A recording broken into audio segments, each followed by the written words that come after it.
来自全球各大智库、大学、政府、媒体的政策研究信息、文章、报告，经6度简报团队分析整理而成。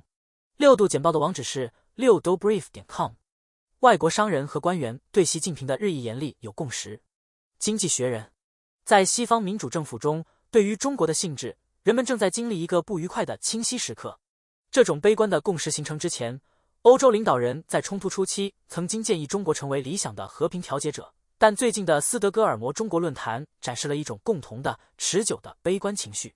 该论坛由瑞典外交部和德国马歇尔基金会共同主办，参加者包括美国、欧洲的官员、学者和商界人士，中国外交官和学者也参加了部分会议。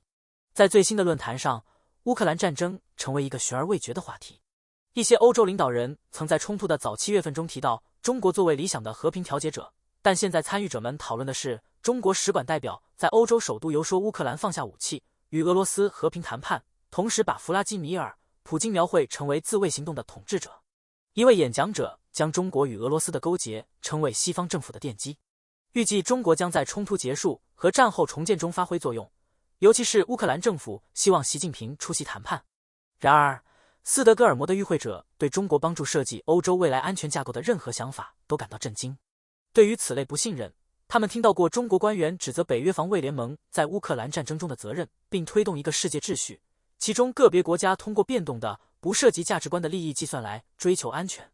对于降低与中国的商业关系风险，跨大西洋地区也存在一致性。这个词用来形容一个有实用吸引力的想法。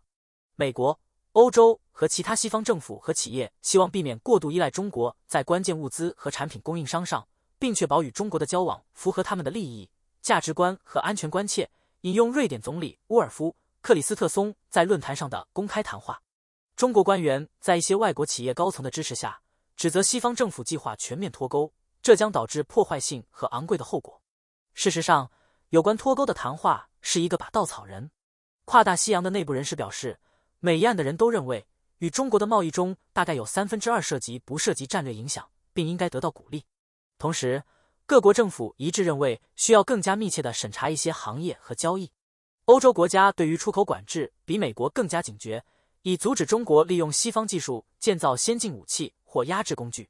但大多数西方首都都一致认为需要新的防御工具来对抗中国的经济压力。外国商人和官员对习近平对安全问题日益严厉的强调有共识。论坛上有人提到，一项新的反间谍法可能使在中国建造一个昂贵的新工厂之前，检测土壤中的有毒残留物变得危险，或者在投资一个沿海风力发电厂之前，获取台湾海峡天气模式的数据也变得危险。当中国在电动车等领域占据主导地位时，西方政府在国内政治方面面临共同的挑战。中国有权在未来的产业中进行竞争，但论坛被邀请思考的是，如果数百万汽车工厂工人归咎于中国进口产品，而这些产品得到巨额国家补贴，将会产生怎样的政治影响？有人报告说，德国汽车公司曾在中国市场上获得巨额利润，但现在他们面临在该国市场生存的挑战。然而，如果西方现在对中国感到担忧，这个跨大西洋的官员和学者集会中也可以听到不同的分歧。在乔·拜登总统的领导下，美国领导了一个乐观主义者的阵营，他们希望凭借足够的政治意愿、经济资源、军事实力和外交技巧，西方可以在竞争中击败中国。第二个阵营更加悲观，这些阵营之间的界限模糊。一些欧洲国家，如法国，与拜登政府在保护制造业、就业的产业政策方面持有共同信念。但根据那些向他通报有关中国的情况的人的说法，法国总统马克龙对于地缘政治持有极度悲观的看法。尽管马克龙不否认对习近平政权的负面评估，但他对美国在2024年总统选举后能否成为一个可靠的安全伙伴缺乏信心。这种悲观主义有助于解释为什么马克龙今年早些时候在他返国途中接受 Les Echos 的采访时让中国主人高兴。他警告欧洲应该小心被美国拖入亚洲的冲突中，包括有关台湾的冲突。其他国家担心逐渐增加的保护主义，并担心拜登将引发导致所有参与者受损的补贴竞争。但同一些政府也主张乌克兰战争再次证明，美国是西方不可或缺的安全伙伴。作为对欧洲的支持，他们敦促欧洲提供更多的安全保证，并说服拜登不会成为孤独的领导者。令人惊讶的是，世界正变得越来越平等。卡托研究所，乔治梅森大学的经济学家文森特吉洛索 Vincent Geloso 和我一起进行了研究。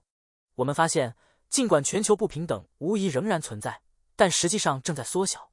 我们的人类进步不平等指数提供了一种新的衡量全球不平等的方式，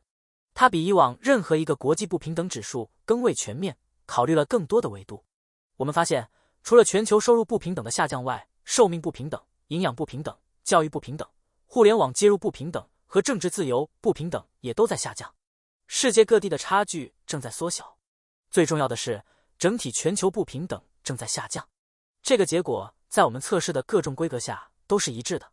数据显示，在我们研究的所有领域中，自1990年以来，世界变得更加平等。数据不支持全球不平等上升的叙述，唯一的例外是婴儿存活不平等和清洁空气不平等。尽管婴儿死亡率在全球范围内都有下降，但在具有先进医疗技术和新生儿重症监护病房的富裕国家中下降得更快。清洁空气不平等也有所上升，这可能是因为经济发展在工业化过程中通常会导致更多的污染，然后在一个国家实现后工业化繁荣之前下降，这是经济学家所谓的环境库兹涅茨曲线。世界上大部分地区仍然在经历这一转变。我们的研究表明，国际发展的改善程度比许多人所认识的要大且更加分散。虽然仍然存在差距，但这些差距正在缩小。对当前趋势的准确评估，对于我们深入了解人类进步的驱动因素至关重要。过去几十年的全球更紧密的联系和市场自由化，似乎不仅提高了绝对生活水平，也提高了平等性。世界不仅比通常所认识的更好，而且更加平等。监管人工智慧、需求、挑战和可能的解决方案。美国企业研究所。人工智慧 AI 越来越成为我们日常生活的一部分。从像 Siri 和 Alexa 这样的基本语音助手，到自动驾驶汽车和先进医疗诊断等领域的不断增长市场，我们以前所未有的速度体验住 AI 的增长和其对各个行业的转型。然而，随着技术的快速发展，人们对其道德影响和潜在风险的关切也在增加，这促使人们呼吁对 AI 进行规范，以确保其负责任的开发和使用。AI 是一个强大的工具，可以为社会带来众多好处。例如，它可以帮助我们应对气候变化或疾病爆发等复杂的、数据丰富的问题。它还可以提高各个行业，如制造业、金融业和交通运输业的效率和生产力，并简化日常任务。然而， AI 的发展也带来了一些风险和道德问题，正如 OpenAI 的首席执行官 Sam Altman 在最近的一次参议院听证会上所指出的那样。为了更好地平衡创新和规范，值得检视 AI 辩论中的摩擦点。偏见和歧视。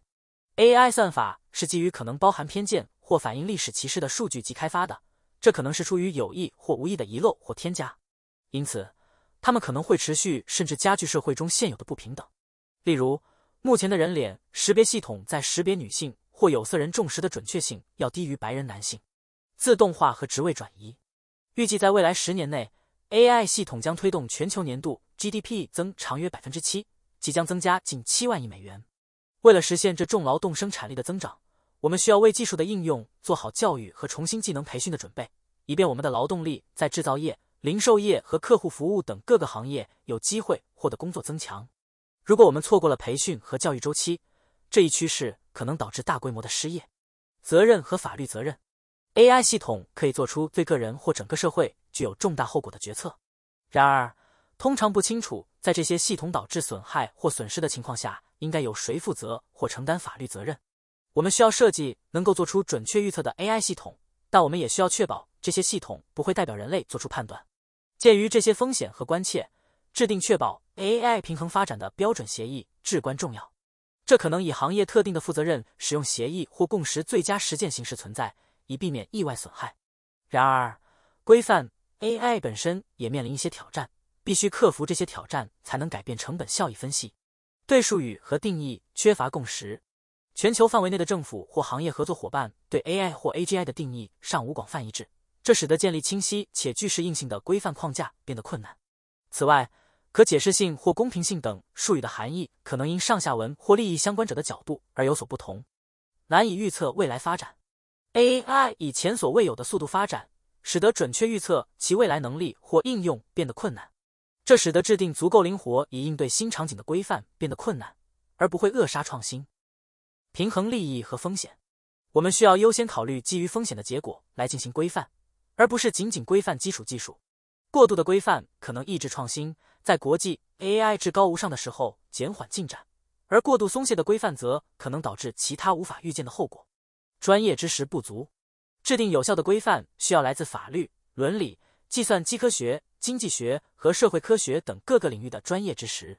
然而，目前尚缺乏能够有效应对 AI 规范的跨学科专家。总而言之， AI 的发展具有与前3次工业革命相当的潜力，有人认为它是第4次工业革命的开端。然而，其快速发展也带来了一些风险和道德问题，需要仔细思考，以确保这一技术的负责任发展和使用。制定行业广泛适用的道德框架，可能有助于确保其与社会价值观和规范保持一致。例如， IEEE 全球伦理考虑与 AI 和自主系统倡议制定了一套 AI 的道德原则， OECD 也制定了自己的 AI 原则。多利益相关者的方法、标准化、认证或规范沙箱也提供了解决这些挑战的有希望的途径。这些辩论是值得进行的，但尽管存在挑战， AI 的潜力绝对值得保持。中国对基因数据的保护拖累科研。经济学人，一支以中国为首的科学家团队在5月份发表的研究引起了国际关注。他们的研究显示，冰河时代人类不仅来自西伯利亚，还有中国沿海地区。这项研究是通过收集和分析10万个基因样本，包括来自几乎所有欧亚地区的现代人口和超过15000个古代样本。然而，这样的合作研究在中国变得越来越困难，因为该国近年来加紧了对与外国实体分享人类基因资源的监管。根据6月1日更新的规定，不仅需要申请获得许可才能将器官、组织和体液等物质出口国外或与外国实体分享，还需要经过繁复的审批程序。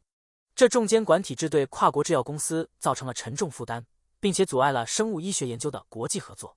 许多外国公司在中国进行临床试验时，不得不成立专门的人类基因资源合规团队，以确保遵守规定，因为违反规定可能会受到行政和刑事处罚。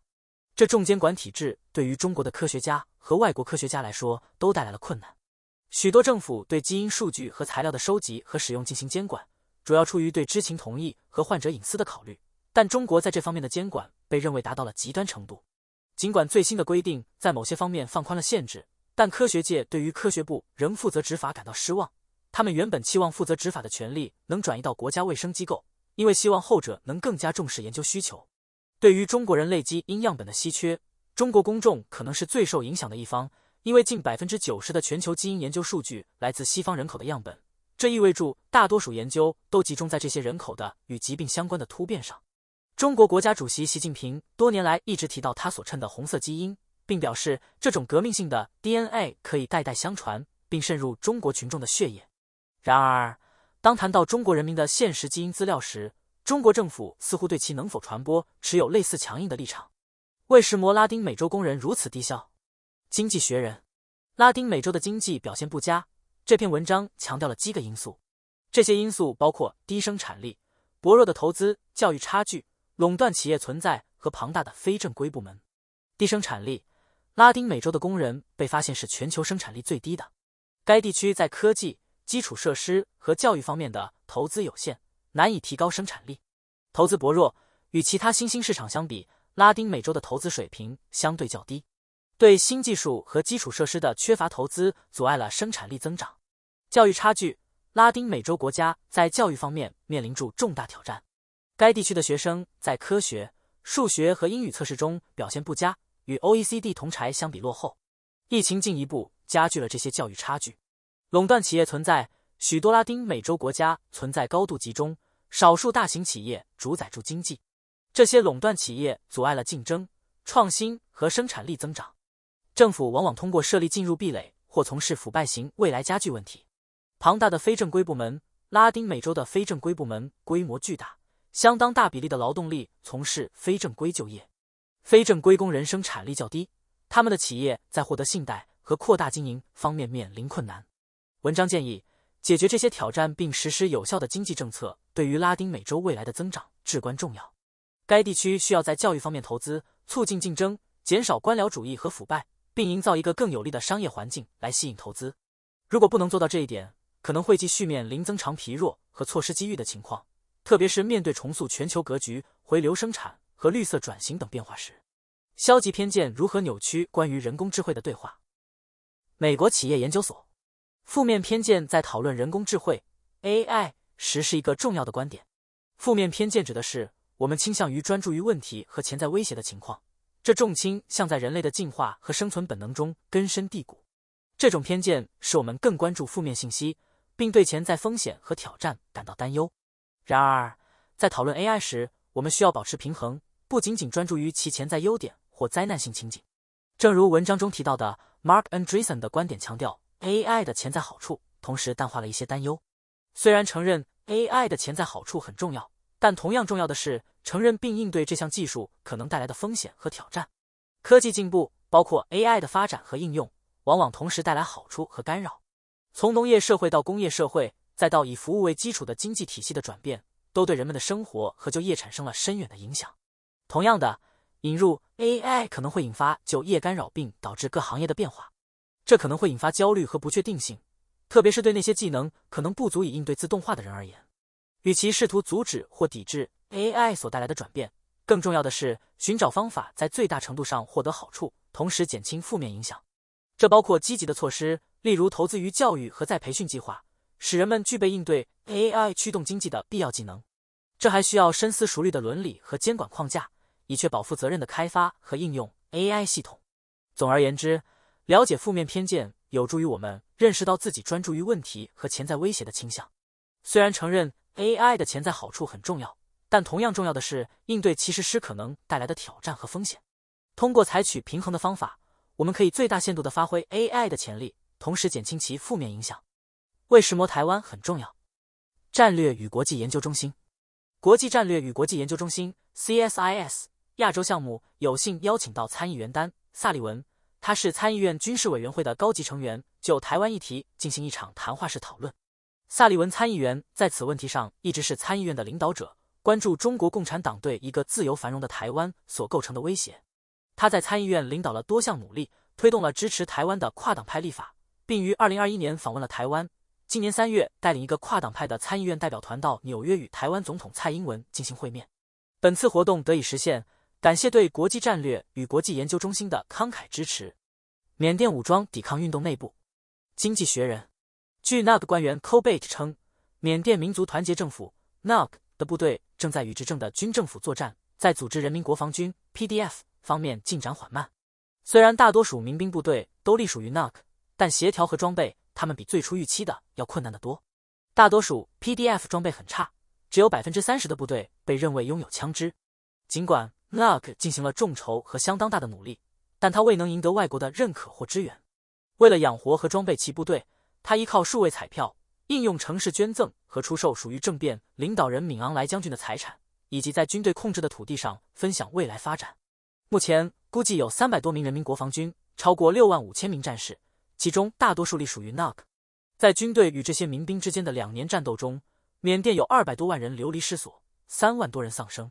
NUG 建立了3个指挥所，作为重组分散的缅甸抵抗运动的广泛努力的一部分。尽管主要由未经训练和装备不良的武装公民民兵组成，反对派控制住缅甸一半的领土，但大多数城镇仍然掌握在军政府手中。虽然军政府太强大了，无法让出城镇，但他在农村中不够受欢迎，无法控制他。他目前从空中攻击，缓慢但稳定地获得收益。虽然 NUG 和盟军目前仅限于游击战术，但他们的领导人表示，更持久的攻击即将到来。经济学人认为NUG 似乎还没有准备好发动常规攻击，但该国悲惨、广泛但主要是低水平的冲突似乎可能会持续下去。阿尔巴尼亚不再是一个糟糕的巴尔干笑话。经济学人。阿尔巴尼亚总理埃迪·拉玛 （Edi Rama） 将自己定为为欧盟冉冉升起的新星，并通过赢得该国的地方选举，在巴尔干地区产生平静的影响。自2013年上台以来，拉玛还改善了阿尔巴尼亚的命运。蒂拉纳在几十年前变得面目全非，因为他转变为一个轻市场的社会民主中心。然而，该国仍然受到腐败的束缚，政治紧张局势继续困扰住该区域，特别是在科索沃。拉玛赞赏阿尔巴尼亚如果要加入欧盟，还有很长的路要走。腐败、法院状况和建立适当的法律法规仍然存在问题。尽管如此，他仍然相信继续留在欧盟是阿尔巴尼亚改革的动力，但设法避免说明加入的目标日期。谢谢收看智库简报，这是由6度简报团队为您制作的内容。六度简报的网址是6dobrief.com，专门面对全球精英、专业人士。